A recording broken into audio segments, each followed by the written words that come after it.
오늘 말씀은 이렇게 시작합니다. 이때부터 예수께서 비로소 전파하여 이르시되.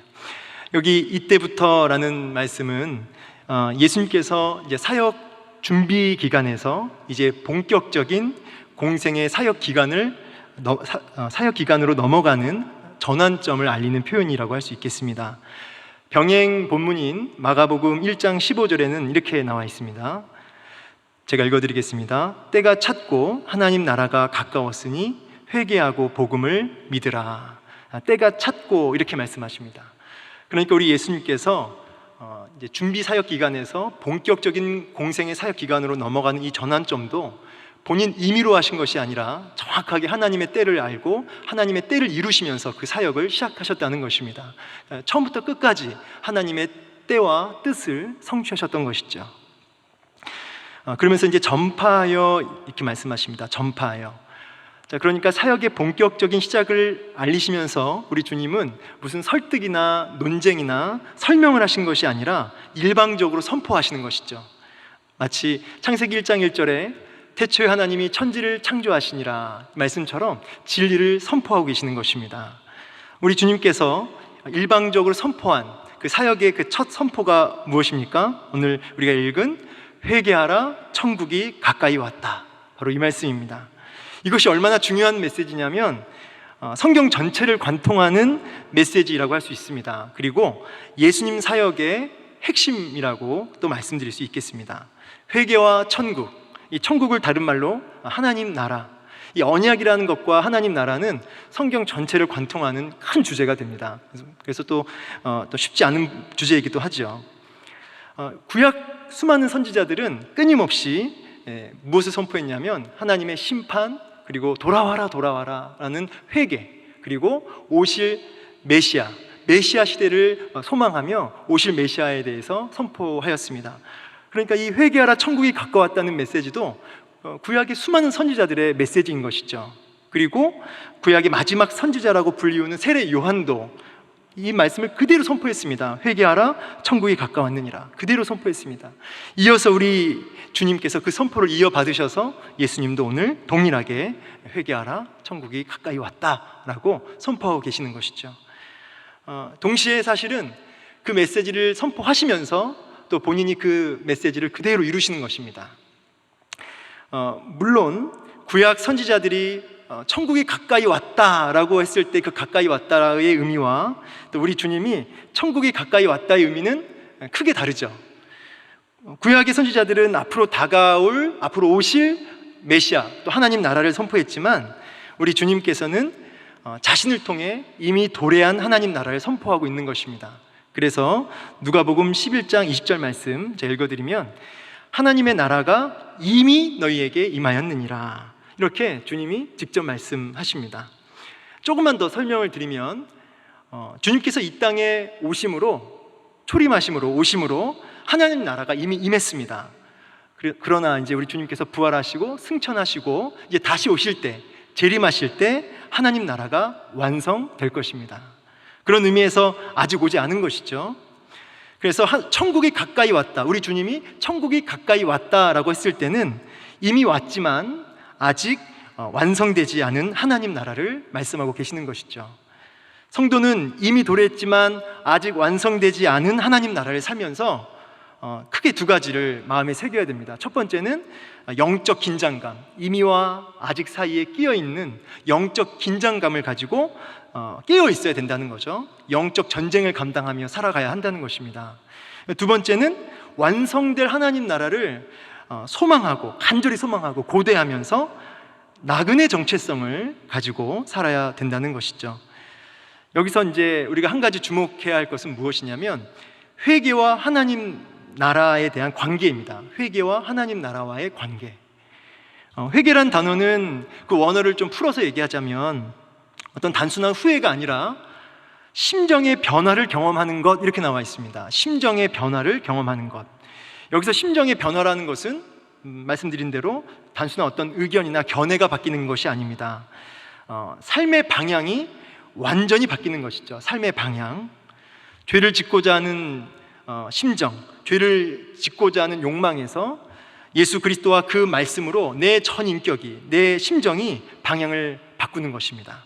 더 크게 보면은 죄와 사망의 권세 아래 지배받고 있던 내 인생이 이제 예수 그리스도와 그 말씀께로 방향을 완전히 돌이켜서 그 하나님의 권세로, 예수 그리스도의 권세 아래로 들어가는 사건, 이것을 큰 의미에서 또 회개라고 할 수 있겠습니다. 하나님 나라는 바로 이 회개를 통해서 맛보는 것입니다. 하나님 나라는 이 회개를 통해 경험하게 되는 것이죠. 그러므로 여러분이 나는 천국 백성이다, 나는 거듭났다 라고 말씀하신다면 그 전에 무엇을 확인하셔야 하냐면 바로 내 안에 이런 전인격적인 회개가 있었는가, 이것을 확인해 보셔야 합니다. 회개는 크게 두 가지로 나누어서 또 생각해 볼 수 있습니다. 하나는 거듭남의 회개입니다. 거듭남의 회개. 이 회개는 원죄에서 돌이키는 것이죠. 회심이라고도 크게는 볼 수 있습니다. 회심. 그래서 성경 고린도 후서 7장에는 이렇게 말씀이 나와 있습니다. 구원에 이르게 하는 회개라. 구원에 이르게 하는 회개라. 이 회개는 믿음과 함께 오는 회개입니다. 그래서 전적인 은혜로 일어나는 회개인 것이죠. 그래서 한 신학자는 이렇게 표현했습니다. 믿게 하는 회개라. 믿게 하는 회개라. 이렇게 표현하였습니다.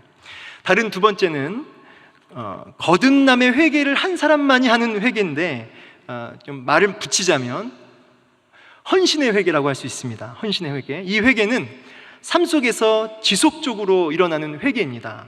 그래서 내가 끊임없이 범하는 죄악된 습관들, 그것을 마음속 깊이 슬퍼하며 안타까워하며 절망하며 죄로부터 돌아서고 그것을 버리겠다고 하는 지속적이면서도 점진적인 회개, 이것을 헌신의 회개라고 부릅니다. 우리는 이제 거듭남의 회개를 통해서 하나님 나라에 들어가는 은혜를 입게 되었습니다. 그리고 두 번째, 이 헌신의 회개를 통해서 그 하나님 나라를 풍성히 누리며 살게 되는 것이죠. 근데 이것을 또 뒤집어서 말씀을 드리면, 우리가 거듭났고 하나님 나라에 들어갔음에도 불구하고 하나님 나라를 풍성히 누리지 못하는 이유는 바로 이 두 번째 회개, 이 헌신의 회개가 제대로 작동되고 있지 않다라는 것을 볼 수 있는 것이죠. 헌신의 회개를 하면 할수록 어떻게 될까요? 심령이 가난해집니다. 그래서 루터 선생님의 말처럼 하나님의 은혜만을 거제와 같이 절박하게 구걸하는 심령이 된다. 심령이 가난한 자는 복이 있나니 천국이 저희 것임이라 말씀하시죠. 이렇게 헌신의 회개를 통해서 우리는 더 가난한 심령이 되어지게 되는 것이죠. 날마다 반복적으로 범하는 죄악된 습관에 대해서 슬퍼하는 정도를 넘어서 혐오하면서 동시에 하나님을 기쁘시게 하고 싶다고 하는 그런 거룩한 열정을 가지고 날마다 회개하며 나아갈 때 우리는 하나님 나라를 풍성하게 누릴 수 있게 됩니다. 하나님 나라를 풍성하게 누린다라고 하니까 개념은 이렇게 막연하게 들려지는데 그것이 무엇이냐라고 물어보면은 좀 막막할 수 있을 것 같습니다. 하나님 나라를 풍성히 누린다, 이게 무엇일까요? 하나님 나라를 누린다라고 했을 때 이 하나님 나라에 대한 이해부터 좀 해야겠죠. 물론 이 하나님 나라라고 하는 주제는 너무 커서 그걸 다 다룰 수는 없고요. 또 저의 지식이 부족하고요. 이 하나님 나라는 가장 중요한 것 중에 한 가지가 뭐냐면 공간적 개념의 하나님 나라가 있죠. 공간적 개념, 그러니까 우리가 죽어서 육신의 장막을 벗고 들어가게 되는 천당, 이 공간적 개념의 하나님 나라가 있습니다. 그런데 사실은 이거보다 더 앞서는 개념이 있습니다. 이게 뭐냐면 상태적 개념의 하나님 나라예요. 말이 좀 어렵긴 한데 간단합니다. 하나님께서, 우리 예수님께서 나의 주인 되시고 나의 왕이 되셔서 그분이 나를 통치하시고 다스리시는 상태, 그것이 바로 상태적 개념의 하나님 나라죠. 그래서 상태적 개념의 하나님 나라, 찬송가 그래서 438장 가사를 보면은 초막이나 궁궐이나 내 주 예수 모신 곳이 그 어디나 하늘나라, 주 예수와 동행하니 그 어디나 하늘나라. 이 찬송가 가사는 정확하게 맞는 말이죠. 이 땅에서 상태적 개념의 하나님 나라, 하나님의 통치와 다스림을 받는 사람이, 중요한 이야기입니다, 육신의 장막을 벗고 죽음을 맞이하고 그 다음날 어디로 가느냐면 바로 장소적 개념의 하나님 나라로 들어갈 수 있습니다. 여러분 이해하셨습니까? 상태적 개념의 하나님 나라를 맛보고 경험해야지 죽어서 하나님 나라에 갈 수 있다는 거예요. 장소적 개념에. 그래서 하나님 나라는 나중에 누리면 절대 안 되고요, 반드시 지금 누리며 사셔야 된다는 것이에요. 지금 누리지 않으면 장소적 개념의 하나님 나라도 없습니다. 조금만 더 들어가 보겠습니다.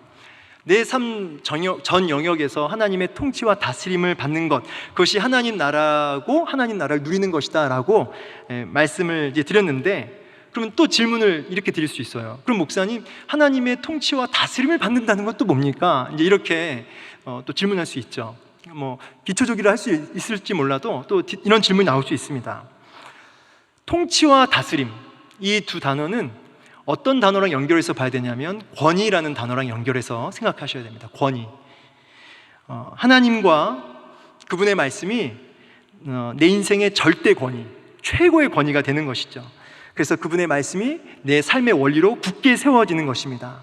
그래서 날마다 그분의 권위 아래로 들어가는 것이죠. 그것이 하나님의 통치를 받는다는 의미라고 할 수 있겠습니다. 그러므로 삶의 모든 영역에서 하나님 말씀이 생각나지는 것이에요. 생각나지고 구체적으로 그것이 적용되어지는 것을 의미합니다. 흔히들 선배님들이 계시 의존적 사색이라 이런 표현 쓰셨는데, 늘 모든 상황 속에서 하나님 말씀에 이끌려서 생각하는 것이죠. 예컨대 하나님 뜻에서 벗어난 감정을 품거나 또 행동을 할 때 성령님께서 말씀을 막 생각나게 하시는 것이에요. 그래서 막 때로는 불평이 일어나고 원망이 일어날 때 항상 기뻐하라, 쉬지 말고 기도하라, 범사에 감사하라, 이런 말씀이 불현듯 내 마음을 치고 들어오는 것입니다. 그래서 마음을 막 찌르기도 하고요. 또 때로는 낙심 속에 있을 때도 하나님 말씀이 불현듯 기억나서 생각나서 깨달아져서 그 낙심 속에 있는 내 심령이 깊은 위로를 경험하게 되는 것이에요. 남들은 모르죠. 왜 저렇게 웃고 있나. 그런데 말할 수 없는 위로를 경험하게 되는 것입니다. 이처럼 하나님의 말씀이 사소한 모든 영역에까지 내 삶 속에 깊이 영향을 끼치는 삶인 것이죠. 이것이 회개를 통해 풍성하게 누리는 하나님 나라인 것입니다. 하나님 통치를 지금 맛보면서 누리는 그 사람이 이 땅에서, 광야 같은 이 땅에서 여호와의 선하심을 맛보며 살게 되는 것입니다. 너무나 놀라운 것은 우리가 이 땅에서 맛보고 누리는 천국이, 이 상태적 개념의 하나님 나라가 굉장히 부분적이라는 것이에요. 부분적. 너무너무 좋은데도 그것이 너무 부분적이라는 거죠. 우리 육신의 장막을 벗고 장소적 개념의 천국에 가게 돼서 누리게 될 하나님 나라는 훨씬 더 비교할 수 없을 만큼 좋다는 것입니다. 이 땅에서 경험하고 맛보는 천국도 이 상태적 개념의 주와 동행하는 삶도 너무너무 좋아서 믿음의 선배들은 기꺼이 순교했거든요. 순교를 마다하지 않았습니다. 그런데 훗날 장막을 벗고, 육신의 장막을 벗고 가게 될 장소적 개념의 하나님 나라는 얼마나 좋을까, 이런 상상을 해보게 되는데 아마 상상 그 이상일 것입니다. 그래서 우리보다 천국을 조금 더 많이 맛본 우리 바울 선생님의 고백을 들여다보면 얼마나 그 장소적 개념의 하나님 나라를 사모했는지를 잘 알 수가 있습니다. 제가 한번 좀 읽어드릴게요. 빌립보서 1장 23절 24절 말씀인데 아마 이게 자막이 있을 것으로 보여집니다. 제가 읽어드리겠습니다.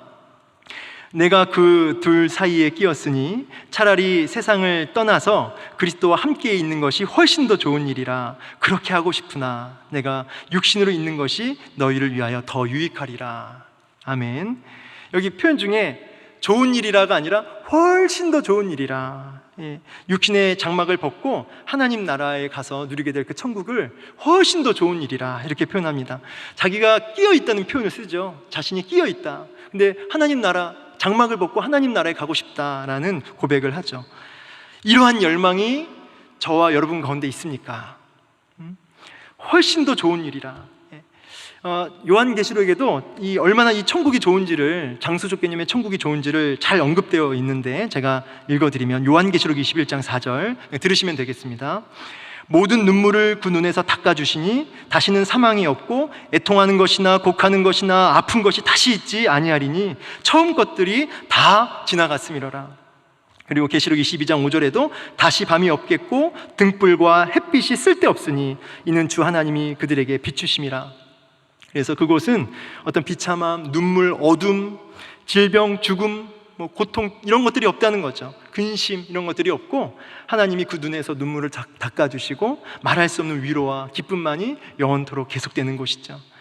이 참된 회개를 통해서 우리는 이 땅에서 조금이지만, 부분적이지만 이 천국을 경험하는 것입니다. 그리고 동시에 장막을 벗고 가게 될 천국은 얼마나 좋을까 하면서 열망하면서 나그네 인생, 나그네 정체성을 가지고 살게 되는 것입니다.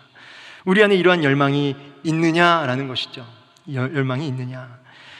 여기서 중요한 문제를 하나 제기하고 싶습니다. 뭐냐면 한국교회 수많은 성도들이 계시고 지금 이 예배도 많은 충현의 성도님들이 지금 예배를 드리고 계시겠지만 이 좋은 천국을 다 갈 수 있는 건 아닙니다. 참 충격적인 이야기죠. 다 이 장소적 개념의 천국을 가는 것이 아니죠. 아까도 말씀드렸듯이 지금 내가 주님과 동행하는 상태적 개념의 주의 통치와 다스림을 받는 상태적 개념의 천국을 살고 있는지를 먼저 확인하셔야 된다는 것이죠. 만약에 이런 참된 회개도 없고 주의 통치와 다스림도 없고 그리고 그래서 천국을 열망하지도 않는다면 어쩌면 여러분 나의 구원을 확인해 볼 필요가 있는 것이죠. 그렇다면 이 좋은 천국을 누리지 못하게 하는, 가로막는 아주 결정적인 한 가지가 뭘까요? 결정적인 한 가지, 이 천국을 맛보지 못하게 하는 하나님의 통치와 다스림을 가로막는 그 한 가지, 결정적 한 가지가 뭘까요? 그것은 죄라고 할 수 있습니다. 죄에 붙들려 있기 때문이라는 것이죠. 하나님의 통치를 가로막고 은혜를 가로막는 이 죄. 여러분, 죄라고 하는 것도 굉장히 큰 개념인데 제가 아이들한테 죄가 무엇인지를 설명할 때 저는 쉽게 이렇게 설명합니다. 하나님께서 기뻐하지 않는 생각, 말, 행동, 이렇게 얘기합니다. 하나님이 기뻐하지 않는 생각과 말과 행동이라. 교리에도 보면은 하나님의 법에 순응하지 않는 모든 것, 이렇게 나와 있어요. 하나님 법에 순응하지 않는 모든 것. 여러분, 그러므로 다음과 같은 질문은 굉장히 어리석은 질문입니다. 목사님, 저분은 법 없이도 살 뿐이신데 예수 안 믿는다고 지옥 갈 수 있습니까? 회개하지 않는다고 해서 지옥 갑니까? 이런 질문들. 비슷하게는 위인들을 막 일컬어서 그들도 그럼 지옥 갑니까? 이렇게 아주 도전적으로 질문하시는 분들이 있는데 여기서 명확히 하셔야 할 것이 있습니다. 착하다의 기준이 뭡니까? 착하다의 기준이 누구냐 이 말이에요. 바로 인간이라는 것이 문제라는 것이죠. 여러분, 인간들은 기준이 될 수 없습니다. 그럼 비약적인 예로 한 사람당 10명 이상을 살인한 마을이 있는데 그 마을에 다 10명씩은 다 한 사람당 다 살인을 했어요. 근데 그 중에 1명 정도를 살해한 사람이 있습니다. 10명 살해한 사람들이 봤을 때는 너무너무 착하다, 선하다, 이렇게 볼 수 있는 것이죠. 오늘날은 이 동성애도 죄가 되지 않고 문제가 되지 않는 그런 세상에 살고 있지 않습니까? 이처럼 우리 기준에서 죄를 판단하시면 안 되는 것이죠. 철저하게 죄의 기준은 하나님이라는 거죠. 하나님 기준에서 죄라는 것이에요. 오늘날은 죄가 관영한 사사시대를 살고 있습니다. 그래서 자기의 뜻, 하나님 뜻이 아니라 자기의 뜻, 자기의 감정, 자기의 생각이 왕입니다. 왕. 하나님이 왕이 아니라 자기의 감정이 왕이죠. 생각이 왕이죠. 그리하여 자기 소견에 옳은 대로 정욕을 쫓아 살고 있습니다. 문제는 이것이 교회 밖에서의만의 일이 아니라 교회 안에서도 그런 일들이 많다는 것이죠. 여러분, 죄에서 이렇게 돌이키지 않고 회개를 거부하고 하나님의 통치, 그분의 다스림, 그것을 거부한 인생들 가운데 주어지는 것이 무엇입니까? 바로 사망입니다. 사망. 죄의 삭은 사망이라. 한 번 죽는 것은 사람에게 정하신 것이요 그 후에는 심판이 있으리라. 우리 주님이 분명히 말씀하셨습니다. 이 죽음, 사망, 회개치 않은 자에게 주어지는 것인데 이 사망이라고 했을 때는 크게 세 가지를 얘기할 수 있겠죠. 크게는 세 가지. 첫 번째는 생물학적 사망입니다. 죽음입니다. 육체하고 영혼이 단절되는 거죠. 이걸 생물학적 죽음, 일반적으로 말하는 죽음이고요. 그 다음에 영적 죽음이죠. 영적 죽음. 내 영혼이 하나님과 단절되어 있는 것입니다. 육체적으로는 살아있지만. 그리고 마지막 세 번째는 영원한 죽음입니다. 영원한 죽음. 영혼이 하나님과 분리되어 있고 단절되어 있는데 그런 인생이 생물학적 죽음을 맞이하게 될 때 영원한 죽음에 이르게 됩니다.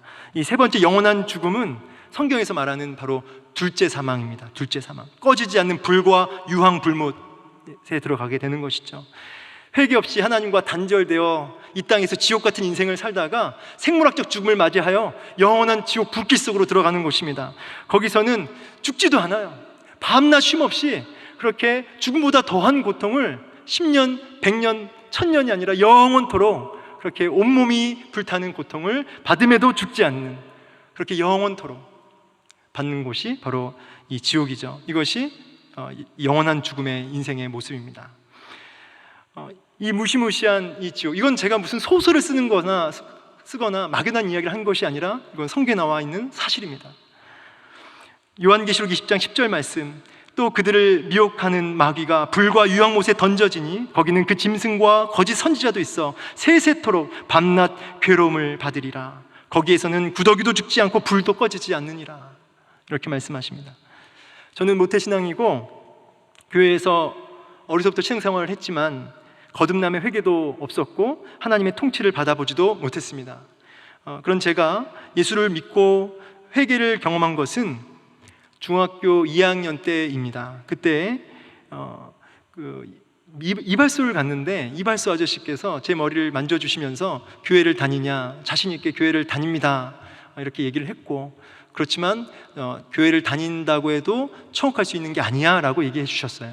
예수님을 믿어야지 천국 갈 수 있단다라는 말씀을 들었고, 저한테는 그것이 사실 굉장히 충격이었습니다. 실제로 그 기간에 주일학교에서 지옥에 대한 이야기를 들었고요.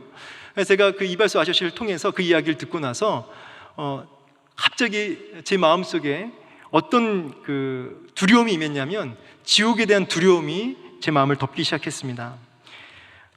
그리고 정말 제 인생에 아주 가슴 절절한 기도를, 회개의 기도를 올렸던 것 같아요. 중학교 2학년 때. 만일 누군가가 왜 예수님을 목사님은 믿게 되셨나요? 라고 물으신다면 여러분 유치하다고 말씀하실지 모르겠지만 저는 주저하지 않고 이렇게 대답합니다. 지옥 가기가 싫었습니다. 제가 천국만 알았다면 그렇게 절박하지 않았을 것입니다. 죄와 회개하지 않은 죄인이 받게 될 그 지옥 형벌, 그것이 너무나 두려웠고 절박하게 기도하게 하였습니다. 너무 수준 낮고 초보적인 답이라고 말할 수 있지만 이것이 저의 정직한 고백입니다. 지옥이 저는 너무너무 두려웠습니다. 그리고 이 두려움은 하나님이 주신 두려움이었음을 저는 나중에 깨닫게 되었습니다. 죄와 심판에 대한 두려움에 빠진 저에게 무엇이 선포된 줄 아십니까? 지옥 가지 않는 길이 있다. 죄인아 절망하지 말아라. 살 길이 있다. 이 무시무시한 지옥에 가지 않는 유일한 길이 있다는 것입니다. 예수 그리스도, 온 우주보다 크신 창조주께서 오셨다는 것이, 그래서 하나님의 그 무시무시한 진노와 저주와 심판의 손에서 너를 건져내기 위하여 내가 왔다, 나 예수가 왔다, 이 말씀을 듣는 중에, 기도하는 중에 깨닫게 하셨어요. 그래서 빌립보서 2장 6절 7절 말씀, 그는 근본 하나님의 본체시나 하나님과 동등됨을 취할 것으로 여기지 아니하시고 오히려 자기를 비워 종의 형체를 가지사 사람들과 같이 되셨고 사람의 모양으로 나타나사 자기를 낮추시고 죽기까지 복종하셨으니 곧 십자가에 죽으심이라. 죄 없으신 우리 예수님께서, 그 창조주께서, 완전한 하나님께서 또 동시에 100% 인간이 되어 이 땅에 오신 것이죠. 그래서 여러분과 저의 모든 죄를 다 짊어지시고 그 죄값을 다 지불하셨습니다. 그 얼마를, 이 죄값을 다 치르기 위해 얼마를 지불하셨습니까? 수천억 원입니까? 아니죠. 온 우주보다 크신 하나님 당신의 목숨값, 예수 그리스도의 목숨값을 지불하신 것이죠. 우리는 다 예수님의 피값이고 목숨값인 것입니다. 우리 주님께서 그 저주를 상징하는 그 십자가에 달리셔서 그 모든 하나님의 진노와 저주를 다 받아내신 것이죠. 우리가 받아야 될 것을 그 주님이 다 받아내셨습니다. 피 흘림이 없은즉 사함이 없느니라. 그렇게 채찍으로 온 몸에 그 혈관이 다 찢겨주시고 못 박혀서 물과 피를 한 방울 남김없이 다 쏟아내어서 그렇게 그 창조주께서 그 죄값을 치르신 것이죠. 죄인은 반드시 죄값을 치러야 한다라고 하는 하나님의 그 완전한 공의, 그리고 동시에 하나님의 완전한 사랑을 다 충족시키는 유일한 길은 이 십자가 죽음밖에는 없었던 것이죠. 그리고 우리 주님이 끝나셨습니까? 죽으시고 끝나셨습니까? 아니죠. 부활하셨죠. 부활하심으로 사망 권세를 이기시는, 예수님 당신이 사망 권세를 이기시는 하나님 아들 되심을 확증해 주셨습니다. 확실하게 증거해 주셨고, 또 동시에 부활하심으로 우리도, 예수님 안에 있는 우리도 동시에 사탄의 나라에서 하나님 나라로 옮겨졌다라고 하는 그런 확증을 보여주신 것이죠. 그러므로 모든 성도님들은 대한민국 시민권도 가지고 계셔야 되지만 동시에 하나님 나라 시민권도 반드시 갖고 계시며 살아가야 된다는 것이죠. 성도에게 죽음은 형벌이 아닙니다. 하나님 나라로 이민 가기 전에 들리는 입국 심사소 같은 것이죠. 그래서 여러분 당부드리는 것은 이제 하나님 나라로 이민 가시기 전에 입국 심사소 들릴 텐데 그때 반드시 하나님 나라 시민권 지참하고 가셔야 된다는 거예요. 지금 여기서 확인하셔야 됩니다. 그때 가서 심사소 앞에 서서 확인이 안 돼요. 지금 확인하셔야 돼요. 지금. 그래서 이제 질문 드리는 거예요. 여러분은 지금 하나님 나라 시민권이 있습니까? 정말 그것을 가지고 있습니까? 노골적으로 좀 말하자면 오늘 밤에 주님 부르셔도 나는 지옥 가지 않을 그런 확신이 있느냐라는 것입니다. 이것보다 더 중요한 질문은 없습니다. 단언하건대 이것보다 더 중요한 것은 없죠. 영원한 지옥불이냐 영원한 하나님 나라냐, 이것을 지금 확인하셔야 되는 것입니다. 모태신앙이라고 내가 직분자라고 내가 목사라고 여러분 그것이 나를 지켜주는 것이 아니죠. 그것으로 확인될 수 있는 것이 아니죠. 제가 지옥 가기가 너무 두려웠고 그래서 너무나 간절하게 기도했습니다. 그리고 여러 가지 은혜를 체험했습니다. 실제로 하나님 살아계심을 경험했습니다. 회개를 통해서 복음을 맛보았습니다. 근데 문제는 그 뒤로도 지옥에 대한 두려움은 계속 있었습니다. 이런 생각이 자꾸 들었어요. 내 지적인 그런 동의이면 어떡하지? 내 그냥 의지적인 동의이면 어떡하지? 순간적인 감정인 거면 어떡하지? 정말 위로부터 난 믿음이 아니라 하나님이 은혜로 주신 선물이 아니라 내가 의지로 지금 착각하고 있는 것이면 어떡하지? 이러한 고민 속에 중학교 2학년 이후에 큰 고민 속에 또 빠졌던 기억이 납니다. 이 고민은 저를 너무너무 깊이 사로잡아서 어느 날 밤에는 손이 이렇게 막 떨렸습니다. 너무 손이 떨려서 급하게 그 당시 제가 가장 사랑하는 전도사님을 향해서 달려갔습니다. 막 두드렸습니다. 전도사님. 제가 얼굴이 사색이 되어서 전도사님 앞에 섰습니다. 전도사님이 너무 놀랐습니다. 밤에. 전도사님이 무슨 일이냐, 내가 지금 죽어도 천국 가지 않는, 내 안에 믿음이 있다라고 하는, 내가 진짜 하나님 백성이라고 하는 증거가 필요합니다 라고 울먹이며 얘기했습니다. 그때 그 전도사님이 좀 놀랬다가 갑자기 이제 이내 제 얼굴을 이제 참 사랑스러운 눈으로 쳐다보시면서 한 성경 말씀을 소개해 주셨습니다. 여러분에게도 소개합니다. 로마서 8장 13절 14절 말씀 제가 읽어드리겠습니다. 너희가 육신대로 살면 반드시 죽을 것이로되 영으로서 몸의 행실을 죽이면 살리니 무릇 하나님의 영으로 인도함을 받는 사람은 곧 하나님의 아들이라. 아멘. 하나님의 영, 성령의 인도함을 받는 사람은 하나님의 아들이 확실하단다 라는 말씀을 주셨습니다. 칼빈도 이 구절을 놓고 구원에 대한 의심할 여지가 없게 하는 확신을 갖게 되는 성경 구절이다라고 말씀하고 있어요. 성령의 인도함이란 여러 가지 주의를 할 수 있지만 문맥적으로 그냥 단순하게 살펴보면은 영으로서 몸의 행실을 죽이는 삶입니다. 영으로서. 여기서 중요한 거는 우리의 힘과 능력이 아닌 성령의 능력으로 우리의 행실을 죽인다는 것이죠. 그러니까 우리 본성의 미움, 시기, 질투, 음란, 여러 가지 정욕에 그야말로 질질 끌려다니는 인생이 아니라 성령께서 나의 검, 바로 하나님의 말씀이 우리의 심령을 강권적으로 사로잡아 우리를 이끌어 가시는 것이죠. 완벽하진 않아도 그 말씀이 내 심령을 찌르고 내 마음에 영적인 부담을 주고 그렇게 해서 그 말씀에 찔려서 회개를 끊임없이 일으킴으로 더 하나님을 의지하게 되고 내 본성에 이끌려가는 것이 아니라 말씀에 부담을 갖고 말씀에 이끌려가는 삶을 살게 되는 것이죠. 완벽하진 않을지라도. 그래서 사도행전 2장 37절 보면 그들이 이 말을 듣고 마음에 찔려 그래요. 마음에 찔려 베드로와 다른 사도들에게 물어 이르되 형제들아 우리가 어찌할꼬 하면서 그 영이 성령님께서 그 마음을 찌르심으로 회개하는 삶으로 나아가게 하십니다. 그런데 성령의 인도함을 받지 않는 사람은 똑같은 말씀을 들어도 회개하지 않습니다. 오히려 이를 갑니다. 이를 갈아요. 사도행전 7장 54절 그들이 이 말을 듣고 마음에 찔려 그를 향하여 이를 갈거늘. 성령의 인도를 받는 인생은 이처럼 날마다 그 말씀이 그의 심령을 찌르고 그 말씀 앞에 회개하며 반응하는 삶을 살게 합니다. 여러분은 성령의 인도함을 받고 있습니까? 하나님 말씀 앞에 탄식하며 가슴을 찢는 회개가 일어나십니까? 성령의 인도함을 확인해 보시기를 소망합니다. 이제 말씀을 마무리하려고 합니다. 모태신앙, 또 목사, 장로, 집사라는 직분이 있지만 또 헌신도 하지만 그것이 우리의 구원을 보장해 주는 것은 아닙니다. 성령의 인도함이 없는 목사, 장로, 권사, 집사만큼 무섭고 끔찍한 일은 없습니다. 세상 사람들도 그것을 알고 끔찍해서 그런 사람들 옆에 오려고 하지 않습니다. 마지막 제 이야기 하나만 더 하고 마무리하겠습니다.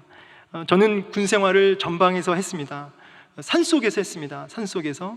그러다가 예배를 못 드리니까 너무너무 답답했고 저는 기회가 되어서 본부로 내려와 예배를 드리게 되었습니다. 눈물로 기도했습니다. 눈물로 예배했습니다.